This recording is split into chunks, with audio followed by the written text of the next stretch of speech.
This video is not sponsored.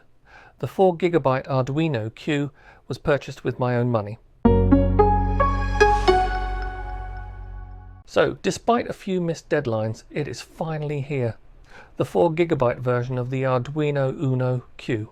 The 4GB version is recommended by Arduino for those of you, myself included, who wish to use it as a standalone Linux computer.